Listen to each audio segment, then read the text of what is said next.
Travis Tots, welcome to Breakdown. Matt Maderos, how you doing, man? Thanks for having me. I've been employed for 3 years. We've been publishing this podcast for 3 years. This is the first time you've been on? I think it is, actually, isn't it? It must be my annual review coming up. So, Matt, we need to talk about. It's funny you mention that. We have been at this podcast now for 3 years, and I haven't been on yet. You and I just co-hosted a webinar. We talked about the Labs project, the upcoming AI stuff we have coming into Gravity Forms. We are going to talk about that stuff today. But you and I are as old as the trees in the WordPress community. We've been here for a while. What don't folks know about you and your journey in WordPress? Where did you start, and how did you end up here at Gravity Forms? Yeah. I feel like I tell this story a lot, but it's probably just on calls and meet and greet calls with other WordPress folks. But I started with WordPress at a small agency when I was still in college, believe it or not. And I think we started using WordPress at version 3. So it's been a long time. And we were really just looking for a CMS alternative to static built websites at that point. We were building, HTML websites and Dreamweaver, and customers wanted updates. And, the mom and pop agency I was working at was like, well, let's try to find a way that they can do this themselves. And obviously the rest is history, I guess, as it relates to WordPress and how they kind of became, for a lot of agencies, especially small agencies, a de facto solution for just that. From there, I really delved deeper into WordPress after doing forum support for different WordPress theme shops, which gave me, I think, just the experience of like digging into customer issues and what people were running into when using WordPress themes and WordPress in general, and just deepened that knowledge and passion, I think, for the platform and for continuing to do it, as you said, as old as the trees now, from then until now, which has been obviously a fun ride. And then into agency work, and it was all WordPress for the most part. And then of course to Rocket Genies, on the product side. So it's been fun. It's been a wild ride. Not to add more pressure to you, but we are accidentally live on the Gravity Forms YouTube page. I forgot to uncheck that when I hit record from the webinar that we just talked about. You've seen a lot in the WordPress space. You and I have both seen a lot. And I'm sure folks listening to this have seen a lot. But where do you think things changed for WordPress? What was the big change? Was it at some point, from your perspective anyway, like, did you see something shift in the customer of WordPress? Like back in the day, people were just, what's this WordPress thing? I don't know what it is. Just give it to me, sell it to me. Did you find over time people got more warm to WordPress, mature to WordPress? They wanted WordPress.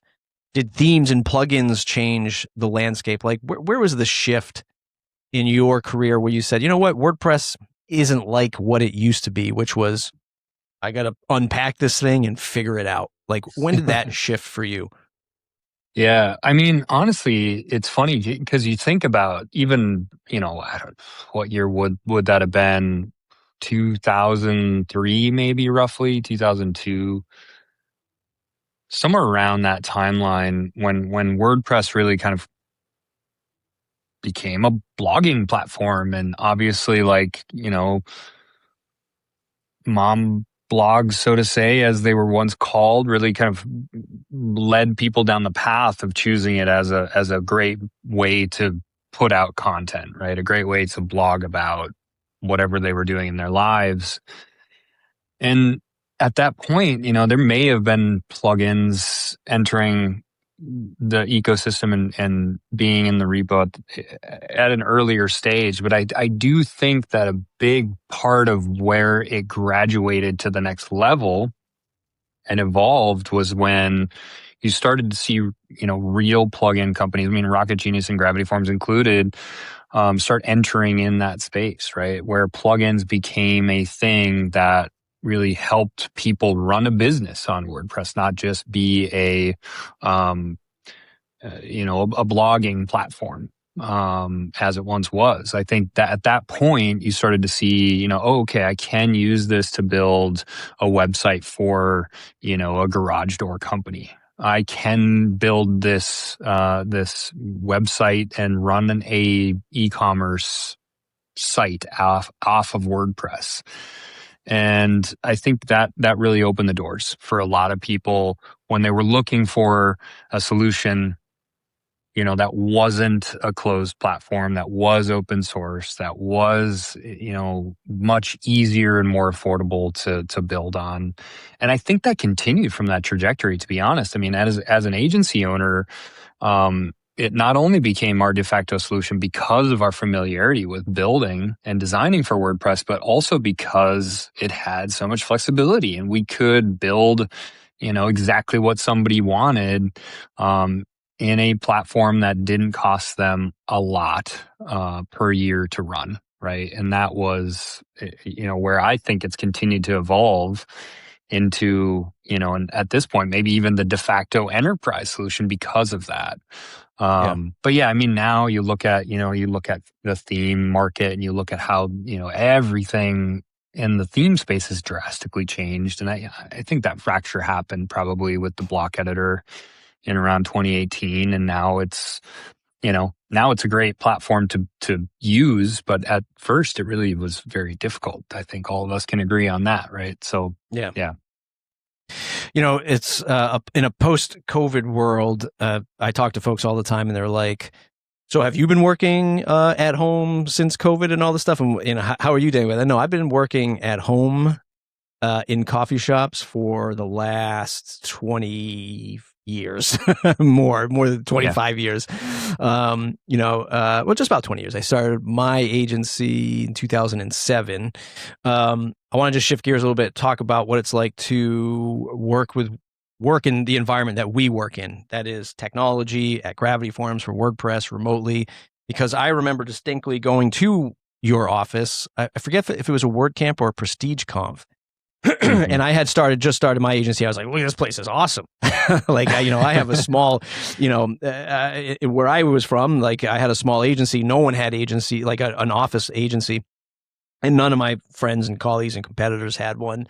Where I lived, I thought I was, up market. But you guys had a killer office.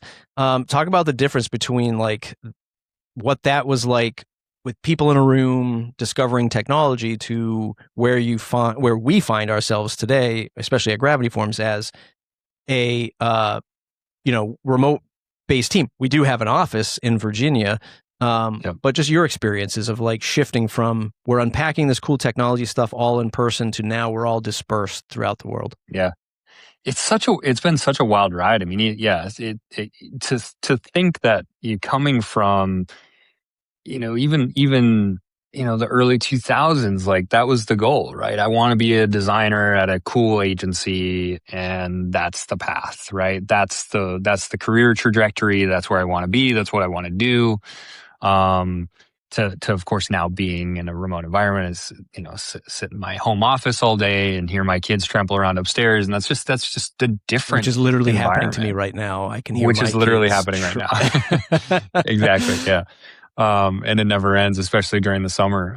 But yeah, it was different then. It was different, even when what you're talking about when you came to Minneapolis to our office space, and we built that space because we wanted to build a space that not only we wanted to be in, but we wanted our team to be excited to go to every day, right? And we wanted to like give them, the fun things that go along with having a physical office environment. And then obviously the collaborative spaces, right? Different meeting rooms and different spaces and a mezzanine with a library and just different areas for people to collaborate. And it felt, at that point, it felt like the only way to run an agency, right? It was before the Zooms of the world kind of took over meetings. And obviously we had, remote meetings because we had clients all over the world even at that point. But, it was just different. The collaboration was different. I think it looks different than it does now, right? I think a lot of those interactions in person were very special. And even like the things like playing foosball or playing a game of pool during the day, had an effect, right? It has an effect on the culture of the agency and the collaborative nature and meeting and working with other people throughout the day, because you're like, oh yeah, I just played this. I played my coworker in a game of pool, and that was like a dynamic that you just can't capture anymore in a remote environment, right? You try to in different ways.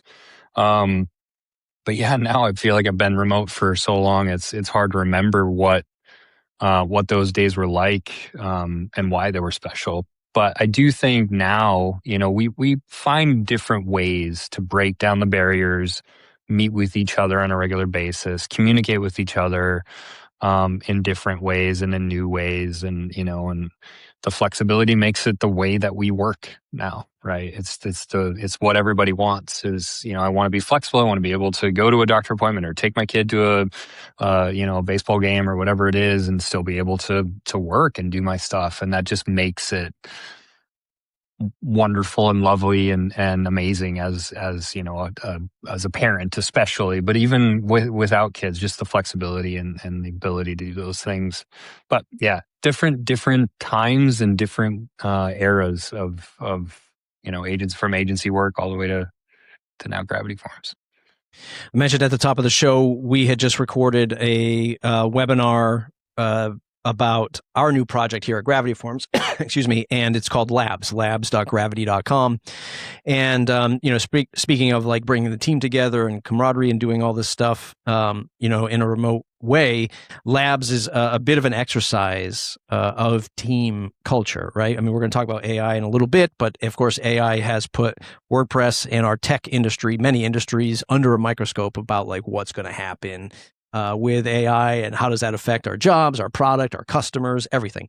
And Labs allows us to leverage a little bit of that stuff, AI, and allows the team, folks like you and me on the marketing side who don't normally, introduce things into product, let alone like build experiments or, scaffold MVPs to show off the product team.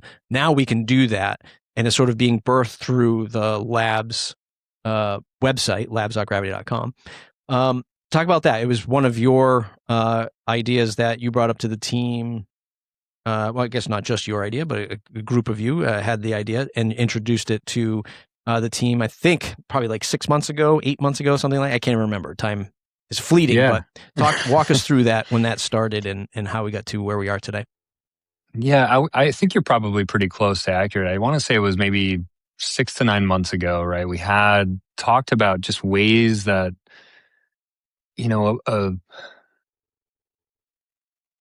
a mature product can move faster, just different ways that a mature product can move faster, right?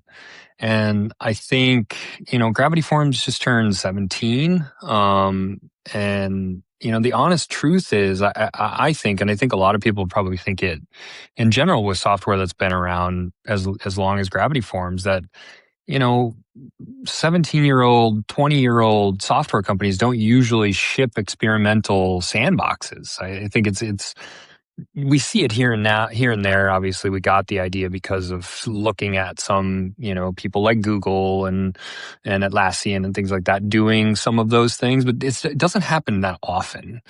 And I hadn't really seen it much in the WordPress space, right? But I think it says something about where we're going. I think it says something about where we're going in the tech space. And I think it says something about where we're going as a company here at Rocket Genius with Gravity Forms and the rest of what we're building with a future product suite in general, right? It says that we aren't just sitting idly by while a lot of things ship and happen, right? We want to move a little bit like a startup again. We want to be able to not only have those things that are shipped in core on a regular basis and a regular cadence, and those integrations that everybody looks for and needs when they're using Gravity Forms, but we also want to be able to ship things at a faster clip and an experimental mode so that we can see what resonates with our customers, we can get active feedback, and that they can really see that we're trying different things and we're here to understand what resonates with them, why, and how we can do more of it. right? And Labs was really birthed out of those ideas, right? How do we, with the evolution of course the text space, and of course WordPress, and of course AI, take those ideas and figure out how to do more with them, right? We don't want those ideas to die in someone's head or die in Slack, for lack of a better way to say it, right? We want those ideas to become real. And I think now more than ever, an idea can become real, especially in WordPress, and especially the way that we've architected the solutions around Labs, right? It's not just, someone one-shotting, as they say, a plugin, right?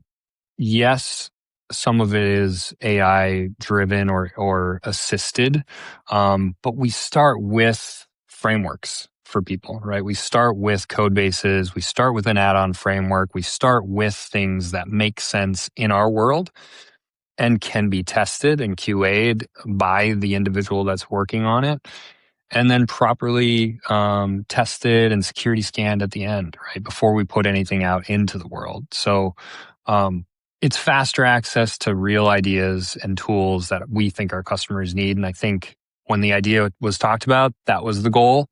And we executed on it in a pretty quick fashion to just open up contribution at the company and with the team. Yeah. I think obviously it's opening up new ideas, and it's quite an experiment. Like, we label these as experimental add-ons, right? And this whole thing is an experiment for us as well, right? How we communicate this to customers, how customers give us feedback, hopefully, if at all, on the add-ons and the snippets that we put out. And we're trying to build that sort of feedback loop to see and talk to people like, what do you think about this idea? Remember, it's just an idea or an experiment. Try it out. If you think that there's something here, tell us what you're looking for, and maybe this matures into the core product. Like, we haven't figured that part out yet, because we are just in the early days of the lab. So we're constantly experimenting with the experiments going out, which is really cool. But it's also fun to see, like, the different ideas that can come to the table now. So, for instance, like, my more like utility / marketing brain goes, wouldn't it be great to have migrators from Contact Form 7, which has been frozen in terms of development lifecycle, and some of our competitors like WP Forms, to bring those forms into your Gravity Forms site. Like, as somebody who talks to a lot of people in the WordPress space and customers and sees a lot of stuff on social, I go, I need to build these tools. I see people asking about these tools. I can go build these tools. Somebody like Melissa from our marketing team, who spends a lot of time in design and a lot of the graphics and visuals that you see from the Gravity Forms brand, she came up with what I think is a killer idea for like an overflow list when people are registering for whatever it is that you have on your Gravity Form, whether it's an event or registering for a space or a ticket or something like that. And it builds an overflow list so you can see it in the back end. Talk to us about your add-ons that you built and why those ideas popped into your head. No pun intended. It's even awesome to hear you talk about them, right? Because I do think that, like, some of the best ideas don't necessarily have to come from a product manager, even, or a developer and engineer, right? Not that those ideas don't happen, but I think they come from people that are everywhere at the company, right? And I think Labs is giving us a path to those ideas becoming real and making their way to real users, which is awesome to hear about. I built a number of things just because, obviously I have a development background. I have a lot of experience building in WordPress, but it's not my daily to do anymore, right? It's other things. It's managing, it's working through design and branding. It's working through partnerships, and lots of other stuff that happens, right? But I wanted to be able to take some of the ideas that have been in my head for a while and just try building them, right? Pop-ups is something that I know, we've had solutions in our ecosystem for a while. We've used pop-ups ourselves on our own domains for quite some time. And I wanted to take what we had used on gravityforms.com and gravityflow.io and just actually build a solution that is literally an add-on instead of hard-coded or custom-coded, which is what those solutions were in the past, because we had a need for having our customers sign up to a list in a pop-up modal. And I was like, all right, let's build this as an actual add-on for Gravity Forms. Just make it an add-on versus something that was hard-coded. So pop-ups is something that I had in my head for a long time. And honestly, we had used for such a long time. I was like, all right, let's take what we've used and apply it elsewhere as an add-on. Version control is another one. Versioning is what we named it. But I've always thought version control for Gravity Forms sounded like something I would want as someone that breaks stuff, right? Regularly. We test things, we change things, we add new fields, we delete fields, we change of entire form. We're like, oh, you know what? Didn't work. Now I have to go through and manually do all of the deleting, revising, etc. myself. But versioning was a way for us to say, okay, well, instead of doing that, let's use a way for those customers to roll back. And I think it's great. I think honestly, those types of things from a feature standpoint are cool to test in the environment, put it out there and see if people want to use them. So those are two that I recently built that I'm pretty excited about. Let's just, as we sort of wrap up, I want to talk a little bit of the icing on the cake, which is your AI development stack, how you've been developing Gravity Forms add-ons with AI. Yeah. And I do want to mention everything that we've just talked about, these experimental add-ons, how you can contribute as a customer, as an agency, as a freelance developer. If you're using Gravity Forms, go to labs.gravity.com, available to, you can view it, but you can download the add-ons and the snippets as a customer. Just log in to your account and you can access the download links to all of those experiments. Give us your feedback, partake in the online forum that we have as well, which is well suited for the stuff that we're doing with Labs. We're moving to a position with Gravity Forms that is going to leverage the Abilities API and connecting up your WordPress site via MCP and a bunch of other tooling. We don't have Sam here. That's in the recording of the webinar, which will be posted online soon.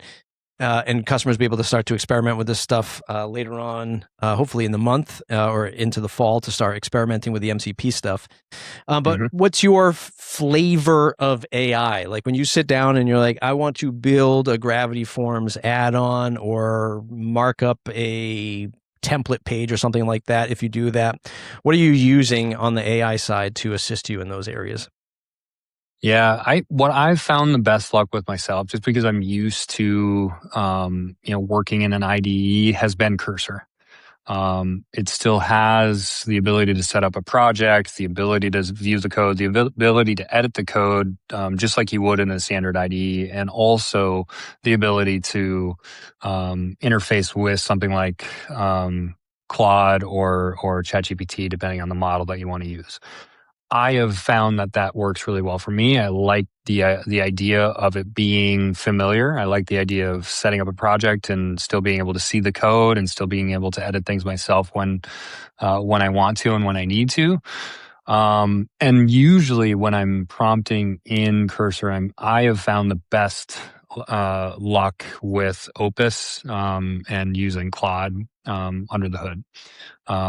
I know a lot of the models are feeling fairly similar. At least the higher end models are feeling fairly similar nowadays in performance. But I feel like that was when it clicked for me. It was like, okay, the power that I can harness via this model feels more closely aligned with what I want versus some of the other stuff. So that's my current stack. And then, most of what I'm setting up is local dev environments via local. And I actually just have Cursor symlink my project files directly into whatever I'm doing. So I can make live changes and have those live changes just on the local host environment right away. And just makes it really quick to go through that QA and dev process.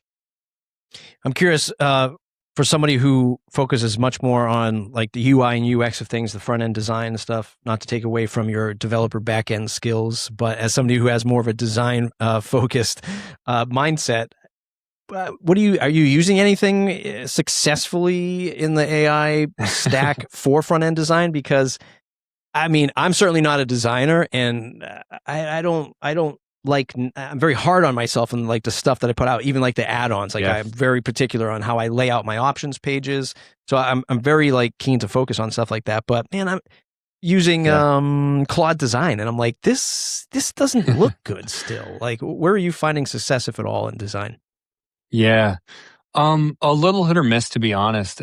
It has been a struggle depending on what I'm trying to accomplish. I have found that there are ways to, at least in my workflow, mock something up in Figma, and actually take a Figma export or even a static image export of a mock-up and be able to drop that into Cursor and have the output do a pretty good job of matching. I've still done a decent amount of manual updates with CSS and things like that, even fine tuning things. So that workflow has worked decently well. Outside of building things for WordPress, I've had luck also providing full, even outside of Claude Design, full design system files, right? Like if it's a brand system or a design system, giving it the entire package, right? Here's a logo SVG, here's the color palette, and here's a design UI sample that I want to accomplish. That has worked pretty well. But not to hint too far in advance, but we actually are building a gravity design system for both our internal team, but also the greater ecosystem and public in general to eventually use and consume via some NPM packages and skill files that'll be hopefully released in the next few months. So stay tuned for that. Obviously, like subscribe to our newsletter if you're not. Stay in the loop. Ask us about it. We're super excited about it. It's basically taking our components, and we've built these components for years, and we're going to be able to allow both our internal team as well as, like I said, the wider public to be able to consume and use those components in things that they're building. Whether it's WordPress, whether it's not, you can still use our components. So many years of work has been going into those design components. So it'll be fun to be able to share that too. So stay tuned on that. Yeah, it's a fantastic effort. It's something that I would definitely want to use, not only because I have to, but because if I'm developing stuff, it just makes life a whole heck of a lot easier. And having that design language sort of baked into the process is going to be a huge advantage. And I think, one of the things that I'm really excited about too, the labs project, and we talked about this in the webinar, is being able to open up the labs eventually to like one of the greatest advantages of Gravity Forms is the ecosystem that we have: certified developers, third-party developers, community developers, people that are just posting stuff on like the WordPress repo or random GitHub accounts, like getting folks that develop on top of Gravity Forms because they trust the platform that we've built, number one, and they get to sort of get access to the Gravity pool, the biggest form public pool there is. It's gross, but come on in, people. The water's great. Come into the public pool. They can all take advantage of that stuff. So I'm excited to see that start to develop over the months, because that'll allow me as a content creator and somebody who's in the WordPress community connect with others and say, hey, like build your experimental stuff here, or bring your sort of your add-ons here, and we can help promote them for you. So that's going to be an exciting thing. Labs.gravity.com. That's what we talked about today. Of course, we talked about Travis and his journey through WordPress into Rocket Genius, and then MCP stuff coming to Gravity Forms. Keep your eyes, ears, and fingertips peeled. No, just your eyes and your ears peeled to the stuff that's coming for all of this stuff. Gravity.com, gravityforms.com, Breakdown Podcast, wherever you listen to podcasts, wherever you're listening to this, there'll be a subscribe link or a follow link. Go ahead and hit follow. If you've got somebody in your life who uses Gravity Forms or WordPress, this is a great podcast to introduce them to. Share it with them. Let them know to listen. Travis, I usually ask folks where to go to say thanks, but I think we've mentioned all the URLs, unless you've got some other place you want people to go. That's where you got to go. And Awesome. definitely subscribe if you're not subscribed. Keep an eye on what we're doing. You know, Labs is a great idea, and it's just the beginning of shipping a lot more stuff. So we're going to ship more. We're going to ship faster. You're going to see more from the Gravity Forms team over the next few months. We're excited about it. Thanks for having me.